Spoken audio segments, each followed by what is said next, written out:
বিএনপির ভারপ্রাপ্ত চেয়ারম্যান তারেক রহমানের নির্দেশনায় কেন্দ্রীয় বিএনপির ভাইস চেয়ারম্যান ও সাবেক মন্ত্রী বরকতুল্লাহ বুলুর তত্ত্বাবধানে বৃহস্পতিবার সকালে দাম্মাম সৌদি আরব প্রবাসী নোয়াখালী জেলা বিএনপির আহ্বায়ক হাজী মোহাম্মদ বাহার উল্লাহ এর পক্ষ থেকে 14 নং হাজীপুর ইউনিয়নে শীতার্তদের মাঝে শীত বস্ত্র বিতরণ করেন।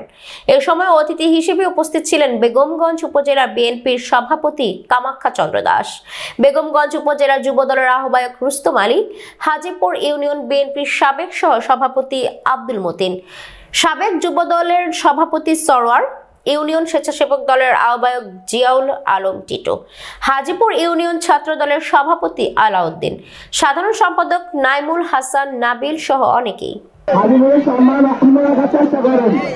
বারবার খারাপ নেতা আমাদের শ্রদ্ধেয় নেতা বাবু কামাখ্যা চন্দ্র দাস, বেগমগঞ্জ উপজেলা যুব দলের সংগ্রামী আহ্বায়ক জননেতা রুস্তম ভাই, উপজেলা বিএনপির সংগ্রামী সভাপতি বারবার কারাগারে বিতরণতা বাবু কামাখ্যা চন্দ্র দাস, বিএনপির ভারপ্রাপ্ত চেয়ারম্যান তারেক রহমানের নির্দেশনায় আমাদের প্রিয় নেতা জননন্দিত জননেতা বরকতুল্লাহ বুলুর সহায়তা এবং সমাজসেবক হাজী বাহারুল্লাহ সাহেবের অর্থায়নে আজকের এই অনুষ্ঠানে আয়োজকদেরকে আমি সর্বপ্রথম ধন্যবাদ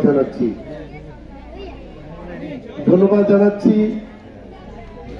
আজকের অনুষ্ঠানের যিনি অর্থায়নে এই কম্বল বিতরণ অনুষ্ঠান করছেন আর যারা কষ্ট করে সকাল থেকে এখানে বসে আমাদের এই সহযোগিতার হাতকে প্রসারিত করার জন্য সার্বিক সহযোগিতা করছেন তাদেরকে।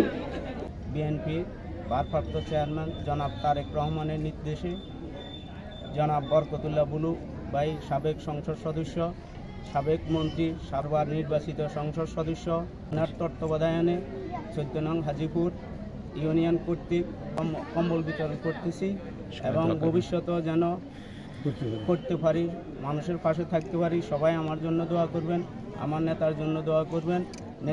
আমার নেত্রী অসুস্থ, বেগম খালেদা জিয়া অসুস্থ, ওনার জন্য দোয়া করবেন।